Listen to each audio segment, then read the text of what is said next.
The Richardson and Sons boardroom hadn't changed in 20 years. Same mahogany table, same leather chairs, same oil paintings of stern-faced men who'd run the company before. The only difference today was me sitting quietly in the corner taking notes on my tablet. Q3 projections are solid, my older brother Thomas was saying, standing at the head of the table in his bespoke suit. The merger with Wilson Tech should boost earnings by. Sorry to interrupt. My father, though Richard Richardson III, cleared his throat. But where's the coffee? Emily, would you? Emily. Not Ms. Richardson. Not Vice President of Strategic Operations. Just Emily, the daughter who'd spent 10 years building our Asian markets while her brothers played golf with clients. Of course Thomas needs his coffee, my other brother James smirked. Emily, make sure it's the Colombian blend. And some of those biscotti he likes. I kept my face neutral, checking my watch. 9:58 a.m. Perfect timing. Actually, I said softly, standing up, I think coffee can wait. We have more pressing matters to discuss. Thomas frowned, his perfectly coiffed hair catching the morning light. The meeting agenda is set. And we need coffee. The agenda has changed, I replied, walking to the head of the table. Thomas, you might want to take a seat. Excuse me. He looked at me like I'd suggested he fly to the moon. Emily, father's voice held a warning. Know your place. Oh, I know my place, I smiled, reaching into my Hermes bag. The one they assumed was a knockoff. It's right here. I placed a thick folder on the table. What is this? James leaned forward. Stock certificates, I said calmly. And transfer documents. Quite a lot of them, actually. Father's hand went to his tie. What are you talking about? Remember when you all laughed at my little project in Asia? I began opening the folder. Called it a waste of time? Said I should focus on finding a husband instead of building markets. Thomas waved his hand dismissively. The Asian division is barely 15% of our. Was 15%, I corrected.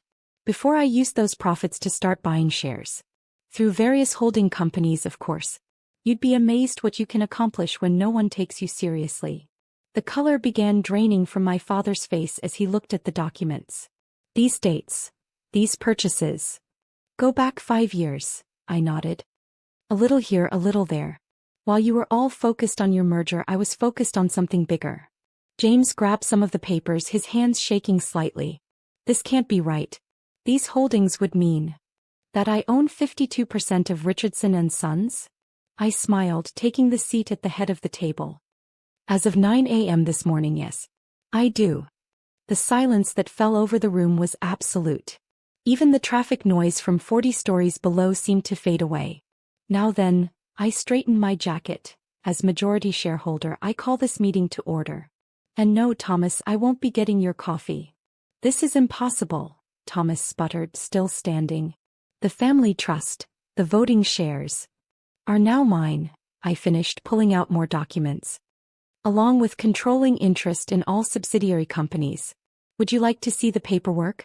It's quite thorough. Father's tie seemed to be getting tighter by the second.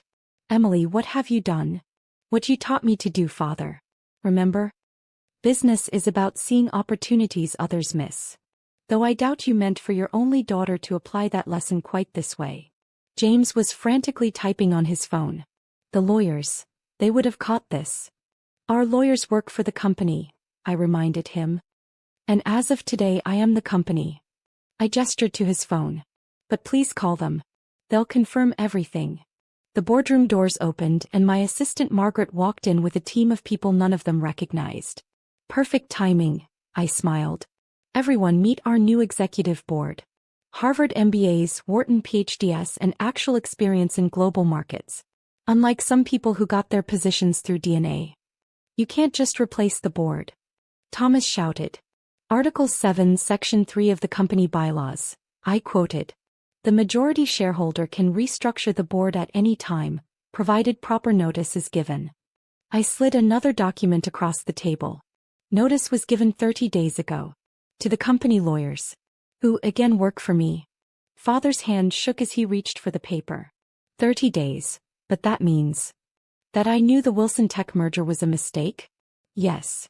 I nodded to one of the new board members who began distributing folders.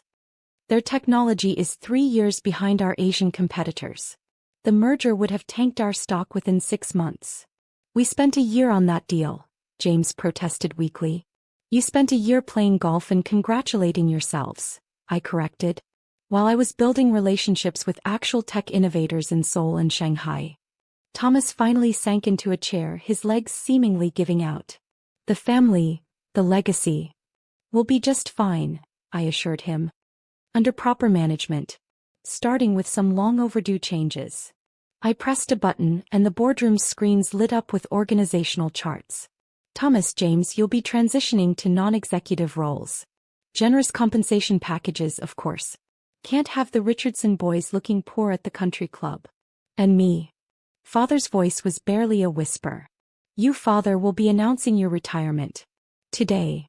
I slid a press release across the table. Full benefits, emeritus status, and plenty of time to work on your golf game. You planned all of this, he said, something like recognition finally dawning in his eyes. For 5 years, I confirmed. Every condescending comment, every coffee run, every time you called me sweetheart in front of clients. I used it. Built my own network while you underestimated me. Raised private capital while you bragged about your merger. My phone buzzed, a message from the stock exchange. Right on schedule. Ah, perfect timing, I said, standing up. Trading opens in 2 minutes.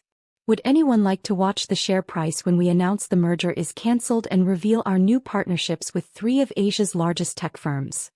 The next few minutes passed in a blur of notifications and dropped jaws. The stock jumped 28% in the first hour of trading as news of the Asian partnerships hit the wire. My brothers stared at their phones in horror as their precious Wilson Tech deal evaporated, replaced by something far bigger and more innovative. This will destroy everything we've built, Thomas finally managed, his face ashen. No, I corrected, reviewing real-time market data on my tablet. This will save everything Dad built before you two could run it into the ground with your outdated thinking and country club deals. Father hadn't moved, his eyes fixed on the stock ticker climbing higher and higher. The board, our friends. Your friends, I emphasized, who've been rubber-stamping bad decisions for years because they were all part of the same golf club. I gestured to my new team. Meet Dr. Sarah Chin, formerly of MIT's AI department. And Mr. Raj Patel, who built 3 successful tech companies before he turned 30. This is what actual expertise looks like. James was still frantically scrolling through the documents. The Asian subsidiaries, they're all shell companies I created? I finished for him. Amazing what you can accomplish when everyone underestimates you. While you were calling me sweetheart and sending me for coffee, I was building a parallel structure that now owns most of our Asian operations. But how did you get the capital? Thomas demanded. The connections? I smiled, thinking back to all those late nights and early mornings. Remember Li Chin? The secretary you ignored at last year's Tokyo conference? She's actually the heir to China's largest tech consortium. And Kim Junho, the junior executive you made fetch your dry cleaning in Seoul? His family controls 3 major banks. The boardroom doors opened again and Margaret entered with a fresh stack of papers. The press is waiting in the main conference room, she announced. They're particularly interested in the new diversity initiatives. Diversity initiatives? Father's voice cracked. Oh yes, I smiled, standing up. Starting with our new board composition. Did you know we're the only Fortune 500 company that had 0 women or minorities in senior leadership? That changes today. I pressed another button, and the screens showed a new organizational chart. Meet our new C-suite executives. Top talents from around the world, hired for their abilities, not their country club memberships. This is revenge, Thomas accused, his face red. For all the times we made me get coffee, called me sweetheart, told me to focus on finding a husband. I shook my head. Oh brother, this is business. Pure and simple. You taught me that, remember? Never let emotions cloud your judgment. My phone buzzed again, another market update. The stock was up 35% now. The Wilson Tech board is asking for an emergency meeting, Margaret reported. Of course they are, I nodded. Their stock is down 40% since our announcement. Tell them our acquisition team will contact them next week. At a much lower price point, naturally. James finally found his voice again. You're going to buy them anyway? At a proper valuation, I confirmed. After their stock bottoms out and their board realizes their technology needs our Asian partnerships to survive. Basic business strategy, brother. You'd know that if you spent more time analyzing markets and less time analyzing your golf swing. Father stood up suddenly, his chair rolling back. I need to make some calls. No, you don't, I said firmly. You need to read your retirement announcement. The press is waiting and the markets love a good succession story. Succession. Thomas laughed bitterly. Is that what you call this coup? I walked over to the window looking out at the city skyline. I call it saving our father's legacy. This company wasn't built on golf games and merger deals. It was built on innovation, on seeing opportunities others missed. I turned back to face them. Something you all forgot while you were too busy acting like entitled heirs instead of actual business leaders. My phone buzzed one more time, a message from Li Qin in Beijing. Congratulations, Emily. Your father would be proud. Not this father, I thought, watching mine struggle with his tie again. But my grandfather, who built this company from nothing. Who believed in innovation and merit above all else. He would be proud. Now then, I returned to the head of the table. The press conference starts in 10 minutes. You can either join me in announcing our new direction, or you can read about it in tomorrow's Wall Street Journal. Your choice. And if we refuse? James asked weakly. Then your severance packages become significantly less generous, I said simply. Business is business after all. Isn't that what you always told me? The next 10 minutes passed in tense silence as my brothers and father read through their prepared statements. Occasionally, one of them would look up at me as if seeing me for the first time, not as the coffee-fetching daughter, but as the businesswoman who'd outmaneuvered them all. As we prepared to leave for the press conference, I stopped at the boardroom door. Oh, and Thomas? About that Colombian coffee you wanted.